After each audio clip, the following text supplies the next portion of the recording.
ഏതെങ്കിലും ഒരു തരത്തിലുള്ള ജോലിയൊക്കെ ഒരു പ്രൊഫഷനൊക്കെ ചൂസ് ചെയ്യുകയും പിന്നീട് അതിൽ നിന്ന് വിഭിന്നമായിട്ടുള്ള മറ്റൊരു ജോലി ചെയ്യേണ്ടി വരുന്ന ആളുകളൊക്കെ നമുക്ക് പരിചയമുണ്ടല്ലേ. നമ്മളായിരിക്കും, നമുക്ക് പരിചയമുള്ള ആളുകളായിരിക്കും. അത്തരത്തിലുള്ള ആൾക്കാർ കേരളത്തിൽ കൂടി വരുന്നുണ്ട്.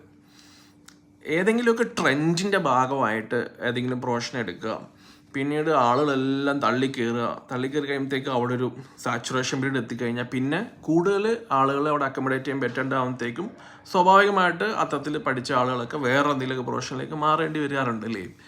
അതുകൂടാതെ ഔട്ട്ഡേറ്റഡ് ആയി പോകുന്ന ചില ഇൻഡസ്ട്രികളും ടെക്നോളജിയും ഒക്കെ, ഇപ്പോൾ ഫോർ എക്സാമ്പിൾ പറയുകയാണെങ്കിൽ ഓട്ടോമൊബൈലിൽ തന്നെ ഈ ഫോസിൽ ഫ്യൂവലിൽ വർക്ക് ചെയ്യുന്ന ഇന്റേണൽ കമ്പസ്റ്റൻ എഞ്ചിൻ്റെ കുറിച്ച് പഠിക്കുന്ന ആളുകളൊക്കെ കുറച്ച് കളയുമ്പോഴത്തേക്കും അവർക്ക് ആ ജോലി ചെയ്യാൻ ഒക്കത്തില്ല. കാരണം ഇപ്പം തന്നെ നമുക്ക് കാണുന്നുണ്ട്, ഇലക്ട്രിക്കൽ വണ്ടികൾ വരുന്നുണ്ട്, ഓൾട്ടർനേറ്റീവ് ഫ്യൂൽസ് പലതും വരുന്നുണ്ട്. ഈ സംഭവങ്ങളൊക്കെ മാറിയാണ് അവർക്ക് അത്തരത്തിലുള്ള ജോലി ചെയ്യാൻ വേണ്ടിയിട്ട് ബുദ്ധിമുട്ട് വരും. പക്ഷേ ഇതൊന്നും അല്ലാതെ അതുപോലെ വേറൊരു കാര്യമാണ് നമ്മളെ പ്രിന്റ് മീഡിയ ഏകദേശം തീരുമാനമായിട്ടുണ്ട്. ആളുകളൊക്കെ പലരും പഴയ ആളുകൾക്ക് വായനേൻ്റെ സുഖമുണ്ട് എന്നൊക്കെ പറയുമെങ്കിലും വായന ഈ ഡിജിറ്റൽ ആയി മാറിയിട്ടുള്ള പ്രായമുള്ള ആൾക്കാരൊക്കെ ഒരുപാടുണ്ട്. സത്യസന്ധമായിട്ട് വായിക്കുന്ന ആളുകളൊക്കെ അവർക്ക് കൺവീനിയൻ്റ് ആയിട്ടുള്ള ടാബുകളിലേക്കൊക്കെ മാറിയത് ഞാൻ കണ്ടിട്ടുണ്ട്. അല്ലാതെ പേപ്പർ തന്നെ വായിക്കണം എന്ന് പറയുന്ന ആളുകൾ പലരും വായനാശീല സത്യത്തുള്ളവരാണോ എന്നുള്ളത് എനിക്ക് സംശയമുണ്ട്. എന്നാൽ ഈ പ്രൊഫഷൻ മാറിക്കയറുന്നത് എന്തെങ്കിലും ജോബ് സെക്യൂരിറ്റിൻ്റെ ഭാഗമായിട്ടോ കുറച്ചും കൂടെ ഒക്കെ ഉണ്ടല്ലോ, ഫിനാൻഷ്യൽ സെക്യൂരിറ്റി ബെനിഫിറ്റും ഒക്കെ കിട്ടാൻ വേണ്ടിയിട്ടൊക്കെ ജോലി മാറുന്ന വളരെ ചുരുക്കം ആളുകളുണ്ട്. എന്നാൽ അടുത്തിടയ്ക്ക് നമ്മൾ അതിശയിപ്പിക്കുന്ന വേറൊരു സംഭവം എന്താണെന്ന് വെച്ചിട്ടുണ്ടെങ്കിൽ, ഈ ചായ വിൽക്കുന്ന സൈക്കിളിൻ്റെ മുകളിൽ കെട്ടി വെച്ചിട്ട് ചായ വിൽക്കാൻ നടക്കുന്ന സോഫ്റ്റ്വെയർ എഞ്ചിനീയർ ഉണ്ട്. പിന്നെ വേറൊന്ന് കണ്ടത് ഇഡ്ഡലി വിൽക്കുന്ന ഏവിയേഷൻ എഞ്ചിനീയർ, പശുവിനെ വളർത്തുന്ന ഫാം നടത്തുന്ന മെക്കാനിക്കൽ എഞ്ചിനീയർ, ഡോക്ടർമാർ, സിനിമയിൽ അഭിനയിക്കുന്ന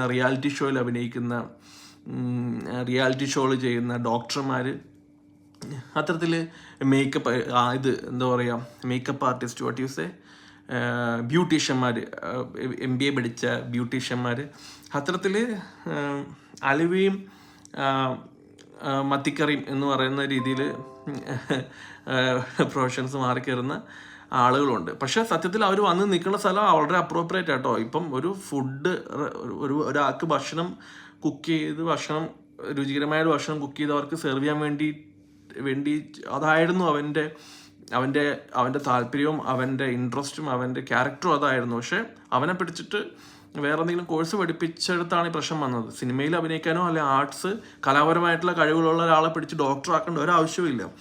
അതുപോലെ ഇത്തരത്തിൽ കുട്ടികൾ പഠിക്കണ സമയത്ത് അപ്രോപ്രിയേറ്റ് ആയിട്ട് അവരുടെ കോഴ്സുകൾ ചൂസ് ചെയ്യാത്തതിൻ്റെ പേരിലാണ് നമുക്ക് കൃത്യമായിട്ടുള്ള ഇതിൻ്റെ ബെനിഫിറ്റും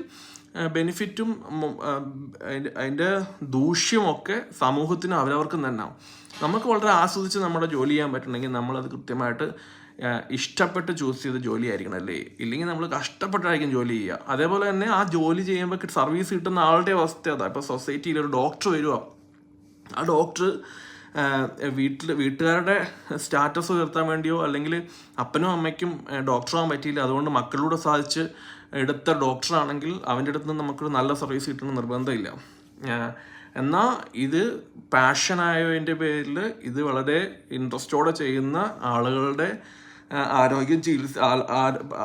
ആരോഗ്യത്തിന് വേണ്ടിയിട്ട് കമ്മിറ്റഡ് ആയിട്ട് ഈ ഡോക്ടർ എന്ന് പറഞ്ഞ പ്രൊഫഷൻ ചൂസ് ചെയ്ത ഡോക്ടറാണെങ്കിൽ നമുക്ക് അവനെ ഒറ്റ മട്ടത്തിൽ മനസ്സിലാവും. അവൻ്റെ സർവീസും നല്ലതായിരിക്കും, സൊസൈറ്റിക്ക് അവനെ കൊണ്ട് ഉപകാരമുണ്ട്. മറ്റവനെ കൊണ്ട് ഉപകാരത്തേക്കാൾ കൂടുതൽ ഉപദ്രവമായിരിക്കും. ഒരു എഞ്ചിനീയർ ആയിക്കോട്ടെ, ഒരു പാലം പണിയുന്ന എഞ്ചിനീയർ ആയിക്കോട്ടെ, അവൻ ഒരു അഗ്രികൾച്ചർ ഫാം നടത്താൻ അഗ്രികൾച്ചറിൽ താല്പര്യമുള്ള ഒരുത്തിനെ പിടിച്ചിട്ട് എൻ്റെ മോൻ എഞ്ചിനീയർ ആവണം എന്ന് പറഞ്ഞ് അവൻ എഞ്ചിനീയർ ആക്കി അവൻ പണിയുന്ന പാലത്തിന് മുകളിൽ കൂടെ നമുക്ക് വണ്ടി ഓടിക്കുമ്പോൾ ഒരു കുലുക്കം അനുഭവപ്പെടാൻ സാധ്യതയുണ്ട്. ഇത്തരത്തിൽ അപ്രോപ്രിയേറ്റ് ആയിട്ടുള്ള കോഴ്സുകൾ ചൂസ് ചെയ്ത് കുട്ടികളുടെ താല്പര്യം മനസ്സിലാക്കുക എന്നുള്ളതാണ് ഒരു പാരൻ്റ് എന്ന നിലയ്ക്ക് നമ്മൾ ചെയ്യേണ്ട അൾട്ടിമേറ്റ് കാര്യം.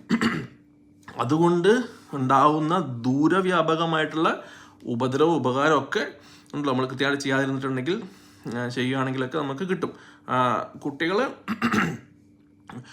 കുട്ടികളുമായിട്ട് ഏറ്റവും അടുത്തൊരു സുഹൃത്തുക്കളെ പോലെ ഇടപഴകി അവൻ്റെ താല്പര്യങ്ങൾ ഒബ്സർവ് ചെയ്തിട്ട് അല്ലെങ്കിൽ നമുക്ക് ഡിപ്പെൻഡ് ചെയ്യാൻ പറ്റും. നമുക്കൊരു തേർഡ് പേഴ്സൺ ഡിപ്പെൻഡ് ചെയ്യാം. നമ്മളെ ചുറ്റുവട്ടത്തുള്ള നമ്മളെ ബന്ധുക്കാരനോ അല്ലെങ്കിൽ അത്തരത്തിൽ കരിയർ ഓറിയൻറ്റേഷൻസ് കൊടുക്കുന്ന ഒരാളുടെയോ സഹായം, നല്ല ആളുകളുടെ സഹായം തേടി നമ്മളെ മകളുടെ താല്പര്യങ്ങൾ തിരിച്ചറിഞ്ഞ് അവരുടെ താല്പര്യത്തിനനുസരിച്ച കോഴ്സുകൾ ചൂസ് ചെയ്ത് വിട്ടിട്ടുണ്ടെങ്കിൽ സമൂഹത്തിനും നിങ്ങൾക്കും അവനവനും തന്നെ ഗുണമുണ്ടാവും. ഇല്ലെങ്കിൽ അതുകൊണ്ട് ഉപദ്രവം ഉണ്ടാകത്തുള്ളൂ. ജീവിതകാലം മൊത്തം അനാവശ്യമായിട്ടുള്ള സ്ട്രെസ്ഡ് ആയിട്ട് ഇഷ്ടമില്ലാത്ത ജോലി ചെയ്യുന്ന, സമൂഹത്തിൽ നരകിച്ച് ജീവിക്കുന്ന മനുഷ്യരെ മാത്രമേ നമുക്ക് സ്റ്റാറ്റസിൻ്റെയും നമ്മളെ കൺവീനിയൻസിൻ്റെയും നമ്മുടെ സാമ്പത്തിക ലാഭത്തിനും വേണ്ടിയിട്ടൊക്കെ ചൂസ് ചെയ്യുന്ന സമയത്ത് ലഭിക്കത്തുള്ളൂ.